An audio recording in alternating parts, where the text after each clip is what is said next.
আসসালামু আলাইকুম। আমি শম্পা ঢাকা থেকে বলছি। কাছে এবং দূরে, দেশ এবং দেশের বাহিরে যে যেখান থেকে আমার ভিডিওটি দেখছেন, আল্লাহর রহমত আপনারা সবাই ভালো আছেন। আলহামদুলিল্লাহ আমরাও ভালো আছি। বাচ্চাদের এই আনন্দময় মুহূর্তটা কতই না সুন্দর। তাদের ছোটখাটো আবদার মেটাতে পেরে আমি নিজেও আনন্দিত। জানি বৃষ্টিতে ভিজলে বাচ্চাদের অসুস্থ হওয়ার সম্ভাবনা থাকে, কিন্তু আমার শাশুড়ি বলে যে বৃষ্টির পানি আল্লাহর রহমত, কিন্তু অতিরিক্ত ভেজাটা তাদের জন্য ক্ষতির কারণ হতে পারে। জাস্ট 5 মিনিটের জন্য ওদেরকে গোসল করার সুযোগ দিয়েছি, তো সেই ফাঁকে বৃষ্টিটাও চলে গেছে।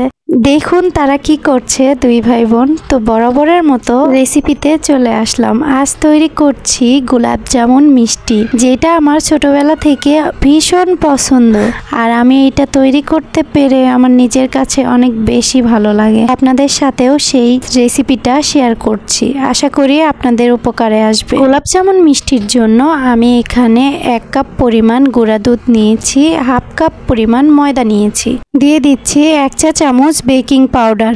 এখানে কিন্তু বেকিং পাউডারই দিতে হবে, বেকিং সোডা না। একটা জিনিস খেয়াল করুন, আমি এখানে 1 কাপ পরিমাণ গুঁড়া দুধের সাথে 1/2 কাপ পরিমাণ ময়দা দিয়েছি। আপনারাও এইভাবে তৈরি করলে মিষ্টি পারফেক্ট হবে। দিয়ে দিচ্ছি 1 চা চামচ ঘি। সবগুলো শুকনো উপকরণ ভালোভাবে মিশিয়ে নিব।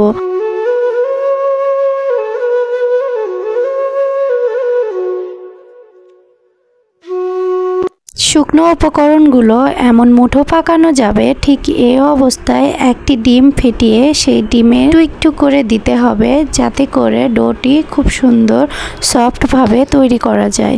একেবারে ডিম একসঙ্গে দিতে যাবেন না, এতে করে কম বেশি হয়ে যাবে। কারণ ব্যাটার তৈরিতে খেয়াল রাখ, ব্যাটারটা যেন একেবারে এমন আঠালো হয়, আর এই আঠালো ভাব আসলে তখন 10 মিনিটের জন্য এই ডোটি সাইডে রেখে দিতে হবে। এর মধ্যেই এই ডোটি হয়ে যাবে পারফেক্ট মিষ্টি তৈরির জন্য। গোলাপ জামুন মিষ্টির জন্য আমি শিরা তৈরি করে নিচ্ছি। চিনি দিয়ে দিচ্ছি 1 কাপ পরিমাণ, আর তার থেকে দ্বিগুণ পরিমাণ পানি দিয়ে দিব, এতে করে শিরা পাতলা হবে। পরবর্তীতে শিরা আমি ঘন করে নেব।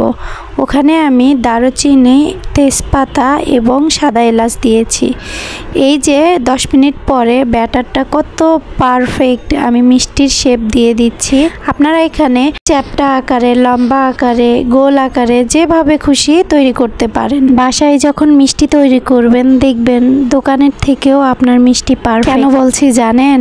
আমি এই মিষ্টির রেসিপি আমার বাবার বাসায় গিয়ে তৈরি করেছি। তো আমি তো মাঝে মাঝে রেসিপি করি, আমার বাবা, আমার মা সবাই দেখে, কিন্তু কাউকে খাওয়াতে পারি না। বাবার বাসায় রেস্ট করা বাদ দিয়ে তাদেরকে নতুন নতুন রেসিপি করে খাওয়াই। তৈরি করা মিষ্টিগুলো আমি ফ্রাই প্যানে দিয়ে হালকা হাতে ভেজে নিব। চুলা লো ফ্লেমে রাখবেন, এতে করে মিষ্টিগুলো খুব সুন্দর ফুলবে আর দারুণ একটি কালার আসবে। এই যে দেখুন আমার মিষ্টিতে কত সুন্দর কালার এসেছে।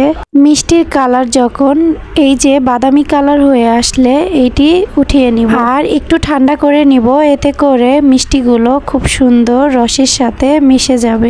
ঠান্ডা করে রাখা মিষ্টিগুলো গরম শিরায় দিয়ে ভালোভাবে জাল করে নিব। এই সময় শিরা কিন্তু পাতলা থাকবে। এই মিষ্টির শিরায় দিয়ে জাল করতে করতে এক সময় এই শিরায় ঘন হয়ে আসবে, মিষ্টিগুলো সুন্দর ফুলে টইটুম্বুর হবে। জাল করতে করতে এক সময় মিষ্টি ঠিক এমন হবে। এই যে কত সুন্দর, মাশাআল্লাহ। আমি এখানে একটি পাত্রে গোলাপ জামুন মিষ্টিগুলো উঠিয়ে নিব আর সবাইকে খাওয়াবো। দেখেই মনে হচ্ছে না কতটা সুন্দর? এটা খেতেও অনেক বেশি মজা হয়েছিল।